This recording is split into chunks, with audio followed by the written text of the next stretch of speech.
Today we're going to be discussing multiple sclerosis, the effect of this disease on an individual, specifically mentally and communicatively. First, we're going to meet Nicole Lamel. So Nicole is a writer and an activist who is also an individual with multiple sclerosis. She was diagnosed with multiple sclerosis in 2000 after experiencing pain originating in her visual system. So she started to have sharp pain in her eyes and kind of noticed that something was going on with her vision. She felt brief jolting pain shooting from her left eye, and specifically noted that after her jogs in the park, which was a routine activity for her, that her vision would get unusually dark. So her problems kept persisting, and she then made an appointment with her primary care provider. This is while she was attending university. So she knows that this was kind of a really life-changing moment, and important that she had these resources so that she was able to kind of get that early diagnosis. So then she went to visit her doctor. She notes her story and consistently is making blog posts on her blog called My New Normal. It's an area where she invites individuals with and without multiple sclerosis, to become educated and advocate for those with multiple sclerosis.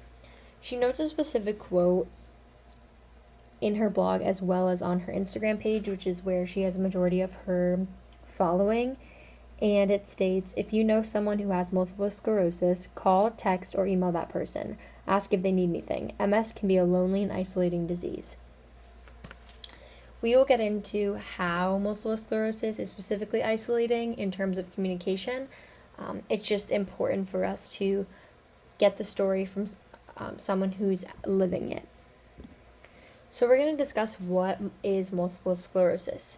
So multiple sclerosis is basically a disease in which the body attacks its immune system, which means it's an autoimmune disease.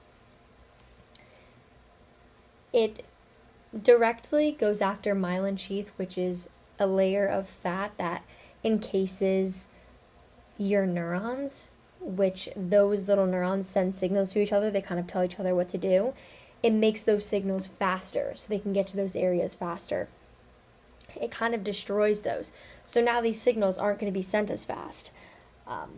It disrupts these signals that are carrying important information to different parts of the body. As this disease progresses, the outermost layer of your brain begins to shrink. It receives its name, multiple sclerosis, because sclerosis also means like scar tissue, and that's what it leaves behind once it attacks the fatty layer or the myelin that we talked about. Reactions and problems resulting from this attack on the neurons result in vision impairment, motor movement, speech, coordination, and planning. These are all at risk for somebody who has multiple sclerosis. So in the picture, you can see there's a healthy neuron on one side and a damaged neuron. You see all of the breaks in the myelin, or the little, they look like little beans down the neuron, and kind of shows you different areas that are affected when there is a damaged neuron suffering from multiple sclerosis. Multiple sclerosis is incredibly isolating, as Nicole detailed, mostly because a lot of people with MS suffer from communicative disorders. So comprehension is intact, but motor functioning and planning is disrupted. So basically what that means is just being able to say your words, produce your words. It's a lot harder for your mouth to make those speech movements so you can get the word out, but you're able to understand what people are saying. So it becomes incredibly frustrating and isolating. MS is often linked to dysarthria, and dysarthria is a speech disorder, which is like motor. It's caused by muscle weakness to the speech mechanism, so to the face, to the jaw, to the tongue, to the lips, to the teeth, which can often cause paralysis, which is that weakness or unable to move. Qualities of dysarthria might sound like problems with stressing each word. So if you're saying a sentence, each word is going to have the same amount of stress. So there's no rhythm in your speech. So it sounds very monotone and has a specific pattern. Speech also might have a lot of pauses, and there might be consistent errors, like making emphasis on specific words. So for an example, a speech sample would sound like, we bake, pause, because I pause, taste, pause, something, pause, good, pause. Something sort of like that. Nicole specifically details these influences of motor speech and uses her augmentative and alternative communication device, which is kind of like an iPad that aids in communicating words for people who are unable to produce verbal output. She kind of shows us her using those through her Instagram and talks about it during her blog posts.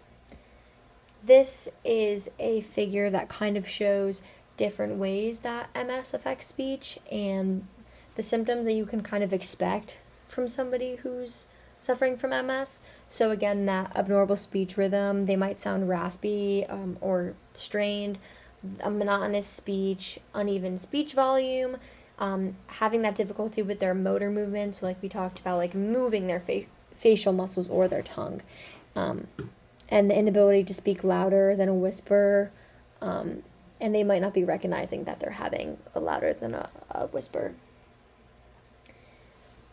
It's important to understand MS and its effect on individuals physically and mentally, considering there are a lot of difficulties that come with this disorder and this disease, and being able to recognize those and better help any family or friends that you notice are experiencing any of these symptoms is extremely important and might be life-changing.